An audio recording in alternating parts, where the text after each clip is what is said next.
Hello everyone, welcome back to commerce classes. हम अपनी classes में अकाउंटेंसी और बिजनेस स्टडीज़ के दोनों सब्जेक्ट्स को कवर कर रहे हैं क्लास 11th के। और अकाउंटेंसी में हम अपने 2 चैप्टर्स कंप्लीट कर चुके हैं। अगर उनकी वीडियोस आपने अभी तक नहीं देखी है तो प्लीज़ मेरे वीडियोस को चेकआउट कीजिएगा और मेरे चैनल को सब्सक्राइब ज़रूर कर लीजिएगा।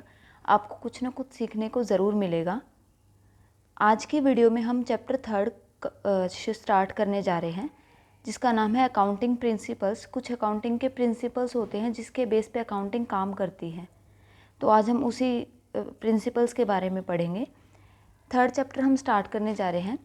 इसमें क्या होता है, थ्योरी बेस अकाउंटिंग आती है। जो अकाउंटिंग प्रिंसिपल्स में ना थ्योरीज इंक्लूड होती हैं, कुछ थ्योरीज बनाई गई हैं, कुछ रूल्स बनाए गए हैं अकाउंटिंग से रिलेटेड, जो कि अकाउंटिंग प्रिंसिपल्स में आते हैं। इसमें क्या होता है, theory base of accounting consist of principles, concepts, conventions. Theory base जो है ना अकाउंटिंग का, जो थ्योरेटिकल अकाउंटिंग है, वैसे तो अकाउंटिंग प्रैक्टिकली भी की है, जैसे उसमें बैलेंस शीट्स बनते हैं, अकाउंट्स बनते हैं। जो थ्योरी बेस है ना अकाउंटिंग का, वो कंसिस्ट करता है उसके प्रिंसिपल्स को, उसके कंसेप्ट्स को, कन्वेंशंस को। कंसेप्ट्स, हम कन्वेंशंस थोड़ी टेक्निकल टर्म्स हैं, हम आगे पढ़ेंगे डिटेल में इनके बारे में। अभी हम जान लेते हैं जो नॉर्मल रूल्स, रेगुलेशंस और गाइडलाइंस आती है ना, develop over a period of time. जो कि रूल्स रेगुलेशंस बनाए जाते हैं हमारे बिजनेस से रिलेटेड, हमारी अकाउंटेंसी से रिलेटेड, जो यूनिफॉर्मिटी और कंसिस्टेंसी लेकर आते हैं हमारे अकाउंटिंग प्रोसेस में। मतलब जो हमारा अकाउंटिंग प्रोसेस है, जो हम रिकॉर्डिंग्स करते हैं, हमारे अकाउंट्स बनाते हैं, हमारी स्टेटमेंट्स बनाते हैं, उनमें यूनिफॉर्मिटी लाना और कंसिस्टेंसी लाना। मतलब एक प्रोसेस जो चल रहा है वही चलेगा, बार बार चेंजेस ना होना।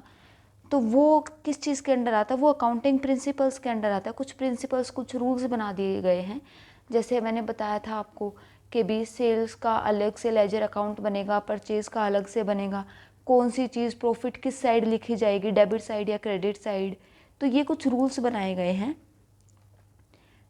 इन order to enhance its utility to various users of accounting information. ये रूल्स उनके लिए बनाए गए हैं जिनको अकाउंटिंग इन्फॉर्मेशन की ज़रूरत पड़ती है किसी भी चीज़ के लिए, उसकी यूटिलिटी को इंक्रीज़ करने के लिए, एनहेंस करने के लिए, ताकि अच्छे से वो इन्फॉर्मेशन उन तक पहुंच पाए, वो इन्फॉर्मेशन को अच्छे से ग्रैब कर सकें। ठीक है, तो वो इन्फॉर्मेशन काफ़ी यूनिफॉर्म होनी चाहिए ना, काफ़ी अच्छी होनी चाहिए, सिंपल होनी चाहिए। तो वो यूनिफॉर्म मतलब सॉरी इन्फॉर्मेशन जो है, वो इन्फॉर्मेशन कंसिस्टेंट और यूनिफॉर्म कब होगी, जब वो कुछ सर्टेन प्रिंसिपल्स पे काम करेगी। अगर आप कुछ भी उठा के कैसे भी लिखते रहोगे, अपनी इन्फॉर्मेशन बनाते रहोगे, स्टेटमेंट्स में कभी भी कुछ भी चढ़ा दिया, 10 तारीख का पहले चढ़ा दिया, या फिर 2 तारीख का बाद में आप चढ़ा रहा है, कुछ भी परचेज़ किया है तो उस चीज़ से वो इन्फॉर्मेशन जो हमें मिलेगी उस स्टेटमेंट से, वो यूनिफॉर्म नहीं होगी, यूज़फुल नहीं होगी हमारे लिए। तो उस इन्फॉर्मेशन को यूनिफॉर्म बनाने के लिए, यूज़फुल बनाने के लिए हम जो स्टेटमेंट्स बनाते हैं वो कुछ प्रिंसिपल्स पे बेस्ड होती है। उन प्रिंसिपल्स को हम थ्योरी बेस बोलते हैं अकाउंटिंग का। अकाउंटिंग प्रिंसिपल्स क्या होते हैं, अब हम ये जान लेते हैं कि अकाउंटिंग प्रिंसिपल्स होते क्या हैं। अकाउंटिंग स्टेटमेंट्स वर लार्जली नीडेड। जो अकाउंटिंग हम स्टेटमेंट्स बनाते हैं, जैसे बैलेंस शीट है, प्रॉफिट एंड लॉस है, लेजर अकाउंट्स है, ट्रायल बैलेंस है, ये अकाउंटिंग स्टेटमेंट्स है जो हम आगे पढ़ेंगे अभी। Were largely needed by various parties. इनकी बहुत सारी पार्टीज़ को ज़रूरत पड़ती है। क्यों? क्योंकि ये जो स्टेटमेंट्स है वो डिस्क्लोज करती हैं प्रॉफिटेबिलिटी को एंड सोल्वेंसी को बिजनेस की, वेरियस पार्टीज़ के लिए। जैसे सपोज कीजिए गवर्नमेंट हो गई या हमारे शेयर होल्डर्स हो गए, उनको हमारी स्टेटमेंट्स की ज़रूरत पड़ेगी। जैसे शेयर होल्डर्स है हमारी कंपनी के, उनको क्यों ज़रूरत पड़ेगी हमारे अकाउंट्स की, हमारी स्टेटमेंट्स की? उनको ये तो पता होना चाहिए ना कि हमारी कंपनी को कितना प्रॉफिट हुआ है। उस प्रॉफिट के हिसाब से ही तो उनको डिविडेंड मिलेगा ना, कि अगर प्रॉफिट अच्छा हुआ तो अच्छा डिविडेंड मिलेगा। तो बहुत सारी पार्टीज़ को ज़रूरत पड़ती है ताकि ये पता चल सके कि बिज़नेस का कितनी प्रॉफिटेबिलिटी में चल रहा है, कितने प्रॉफिट कमा रहा है, उसकी सोल्वेंसी कितनी है। ठीक है, वो अपने डेब्ट्स को किस हद तक क्लियर कर सकता है, वो डेब्ट्स को क्लियर कर सकता है या नहीं कर सकता, सोल्वेंट है या नहीं है। ठीक है, such statements should be prepared according to some set rules. तो वो सारी स्टेटमेंट्स कुछ रूल्स के बेस पे प्रिपेयर होनी चाहिए। ऐसा तो नहीं है कि आप उन अकाउंट्स में उन स्टेटमेंट्स में कुछ भी उठा के लिख दोगे? नहीं, कुछ रूल्स होते हैं लिखने के, कैसे लिखा जाएगा, क्या चीज़ लिखी जाएगी। तो उन रूल्स को हम जनरली यूजुअली क्या बोलते हैं? Generally accepted accounting principles. उन रूल्स को बोला जाता है जनरली एक्सेप्टेड अकाउंटिंग प्रिंसिपल्स, जिसकी शॉर्ट फॉर्म है gap, GAAP। Generally accepted accounting principles, ठीक है, इन रूल्स को बोला जाता है। प्रिंसिपल्स किसको बोला जाता है? उन रूल्स को, उन गाइडलाइंस को जिसके बेसिस पे हम स्टेटमेंट्स बनाते हैं। ठीक है, मीनिंग क्लियर आउट हो गया आपको?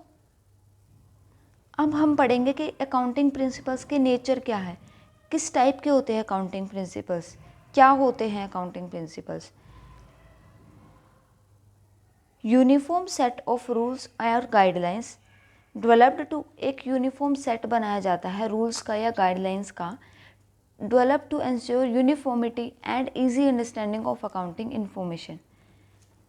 अकाउंटिंग प्रिंसिपल्स जो है ना, एक यूनिफॉर्म सेट है रूल्स का या गाइडलाइंस का, जो कि डेवलप किया जाता है। वो प्रिंसिपल्स क्यों बनाए जाते हैं?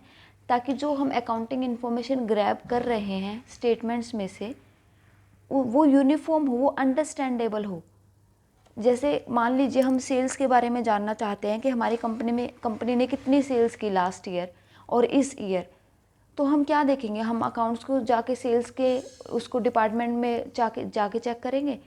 अब अगर हमारे पास लास्ट ईयर का डेटा ही नहीं होगा तो हम कैसे पता करेंगे कि लास्ट ईयर कितनी सेल हुई थी और इस ईयर कितनी है?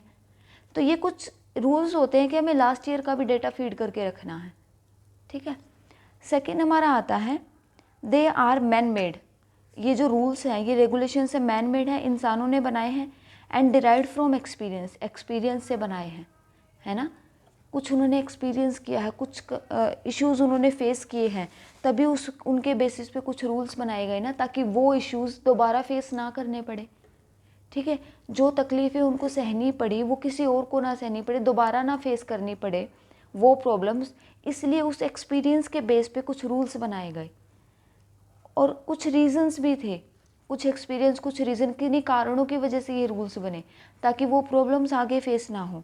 दे लैक, बट ये मैन मेड है, ठीक है, एक्सपीरियंस से बनाए गए हैं, इसलिए ये यूनिवर्सली एप्लीकेबल नहीं है। जैसे फिजिक्स और केमिस्ट्री के रूल्स होते हैं ना, न्यूटन्स लॉ हो गया, कुछ भी जो भी लॉज होते हैं फिजिक्स के और केमिस्ट्री के, वो यूनिवर्सली एप्लीकेबल हैं, हर जगह काम करते हैं।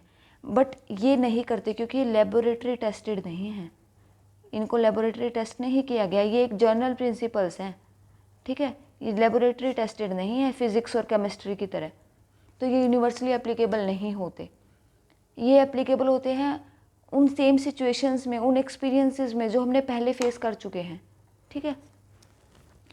These rules and regulations are not static and are bound to change with passage of time.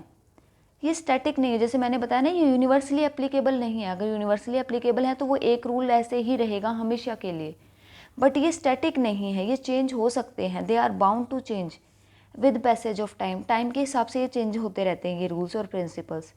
In response to changes in business, क्योंकि बिजनेस की प्रैक्टिसेस चेंज हो जाती हैं, गवर्नमेंट की पॉलिसीज चेंज हो जाती हैं। बिजनेस क्या पता कोई नया प्रोडक्ट लॉन्च कर दे तो उसको अपने प्रिंसिपल्स और रूल्स भी चेंज करने पड़ेंगे। तो टाइम के हिसाब से ये प्रिंसिपल्स चेंज होते रहते हैं। Generally acceptance depends upon how well it satisfies. अगर ये जनरली इनकी एक्सेप्टेंस होगी, मतलब हर बिजनेस में, हर किसी में अगर इनकी एक्सेप्टेंस चाहिए तो इनको इन तीन चीज़ों को सेटिस्फाई करना पड़ेगा। अगर ये तीन चीज़ें सेटिस्फाई हैं, ये तीन चीज़ें वो प्रॉपर सेटिस्फाई उनको कर रही है, तो ये प्रिंसिपल्स जनरली एक्सेप्टेंस हो जाएंगे, हर जगह एक्सेप्ट करेंगे। पहला है रेलिवेंस। रेलिवेंस क्या होता है? रेलिवेंस क्या होता है? एक प्रिंसिपल होता है, अगर एक प्रिंसिपल रेलिवेंट है, if it results in information that is useful to the user और ऑफ अकाउंटिंग इन्फॉर्मेशन। मतलब अगर वो प्रिंसिपल रेलिवेंट है, मतलब उसकी जो इन्फॉर्मेशन है वो दूसरे यूज़र्स के लिए यूज़फुल है, वो उस चीज़ से रिलेट कर रहा है, तो वो एक्सेप्ट हो जाएगा। मान लीजिए कोई प्रॉब्लम हुई है, ठीक है, उस प्रॉब्लम को सॉल्व करने के लिए हमने एक प्रिंसिपल को, एक रूल को ले लिया कि इस रूल के थ्रू हम इस प्रॉब्लम को सॉल्व करेंगे, लेकिन वो रूल तभी लागू होगा जब वो रेलिवेंट होगा उस प्रॉब्लम से, मतलब उससे मिलता जुलता होगा, यूज़फुल होगा उस प्रॉब्लम को सॉल्व करने के लिए। तो एक तो पॉइंट आ गया, रेलिवेंट होने चाहिए वो प्रिंसिपल्स, तभी जनरली एक्सेप्टेंस होंगी उनकी। सेकंड आता है ऑब्जेक्टिविटी, कि ये फ्री फ्रॉम पर्सनल बायस होनी चाहिए, जजमेंट। ऑब्जेक्टिविटी मतलब पर्सनल जजमेंट नहीं होनी चाहिए, ठीक है, पर्सनल बायसेस नहीं होनी चाहिए, पर्सनल जजमेंट नहीं होनी चाहिए, उनसे दूर होने चाहिए, तभी ये एप्लीकेबल होंगे जर्नली, ठीक है। मतलब जो ऑब्जेक्टिविटी है ये इम्प्लाई करती है वेरीफेबिलिटी को भी, which means that there is some way of finding out the truthfulness या फिर करेक्टरनेस ऑफ इंफॉर्मेशन रिपोर्टेड। जो भी इंफॉर्मेशन हमने रिपोर्ट की है, अगर वो ऑब्जेक्टिविटी के बेस पे है तो इसका मतलब वो उसमें कुछ सही चीज़ें हैं, मतलब सब्जेक्टिविटी नहीं है, मतलब अपने ओपिनियंस नहीं है किसी के खुद के, भाई जो सिचुएशन है उसी के बेस पे ये काम करेगा, ठीक है। एक आता है फेसिबिलिटी, इसका मतलब क्या होता है कि it can be applied without undue complexity और कॉस्ट, किसी भी कॉस्ट के बिना वो अप्लाई हो सके, हमें उसके ऊपर कोई कॉस्ट ना लगानी पड़े, ठीक है, कॉम्प्लेक्सिटी ना हो, बहुत ही कॉम्प्लेक्स ना हो अप्लाई करने में, तभी वो जनरली एप्लीकेबल होगा ना वो प्रिंसिपल। अगर वो बहुत ही मुश्किल है और किसी सिचुएशन में फिट बैठता ही नहीं है वो प्रिंसिपल, तो क्या फ़ायदा उसका, वो जनरली एक्सेप्टेंस नहीं होगी उसकी। तो ये नेचर था अकाउंटिंग प्रिंसिपल का, कि किस तरह से प्रिंसिपल्स काम करते हैं, उसमें क्या क्या चीज़ें होती हैं। अब हम पढ़ेंगे कि क्यों ज़रूरत है अकाउंटिंग प्रिंसिपल्स की, क्यों चाहिए हमें accounting principles. Need of accounting principles के बारे में अब हम पढ़ेंगे। देखिए, कंपैरिजन ज़रूरी होता है करना ऑफ हाउ फर्म हमारा बिजनेस कैसा परफॉर्म कर रहा है किसी और बिजनेस से रिलेटेड और प्रीवियस ईयर से रिलेटेड। हमारा बिजनेस किसी और बिजनेस के अकॉर्डिंग क्या परफॉर्म कर रहा है, उनका बिजनेस अच्छा चल रहा है या हमारा बिजनेस अच्छा चल रहा है, हमारा बिजनेस पिछले साल अच्छा चला था या इस साल अच्छा चला है। तो ये कैसे पॉसिबल होगा, ये कंपैरिजन जो हम कर रहे हैं ये कैसे पॉसिबल होगा, only if the information provided by financial statements, जो हम फाइनेंशियल स्टेटमेंट्स के से कंपैरिजन करेंगे, जो इन्फॉर्मेशन हमें मिल रही है, is based on some set rules known as policies principles conventions. वो इन्फॉर्मेशन कुछ रूल्स पे, कुछ सेट्स पे, रूल सेट्स पे बेस्ड होनी चाहिए। जैसे कुछ पॉलिसीज़ होती हैं, कुछ प्रिंसिपल्स हो गए, कुछ कन्वेंशंस होते हैं, ये हम आगे पढ़ेंगे कि प्रिंसिपल्स के कुछ, अकाउंटिंग प्रिंसिपल्स के कुछ कंसेप्ट्स होते हैं, कुछ कन्वेंशंस होते हैं, वो हम अपनी नेक्स्ट क्लास में कवर करेंगे। कंसेप्ट्स और कन्वेंशंस होते क्या हैं, ठीक है। अभी के लिए हम बस ये जानना है कि उसकी ज़रूरत है क्यों इनकी, अकाउंटिंग प्रिंसिपल्स की। आप अपने माइंड से भी सोच सकते हैं, प्रिंसिपल्स होंगे तो हमें अच्छी इन्फॉर्मेशन प्रोवाइड होगी, ईजीली हम उसको अंडरस्टैंड कर पाएंगे क्योंकि वो एक रूल्स के ऊपर बेस्ड है ना, हम अच्छे से कंपेयर कर पाएंगे हर चीज़ में। तो इसलिए हमें अकाउंटिंग प्रिंसिपल्स की ज़रूरत पड़ती है स्मूथली रन करने के लिए, हमारे बिजनेस को और हमारे अकाउंट्स को स्मूथली कैरी करने के लिए हमें अकाउंटिंग प्रिंसिपल्स की ज़रूरत पड़ती है। नेक्स्ट वीडियो में हम कन्वेंशंस और कंसेप्ट्स के बारे में पढ़ेंगे। अकाउंटिंग प्रिंसिपल्स के कुछ कंसेप्ट्स होते हैं, कुछ कन्वेंशंस होते हैं। आज की वीडियो के लिए इतना ही, मिलते हैं नेक्स्ट वीडियो में। तब तक के लिए मेरे चैनल को सब्सक्राइब करना प्लीज़ मत भूलिएगा। Thank you.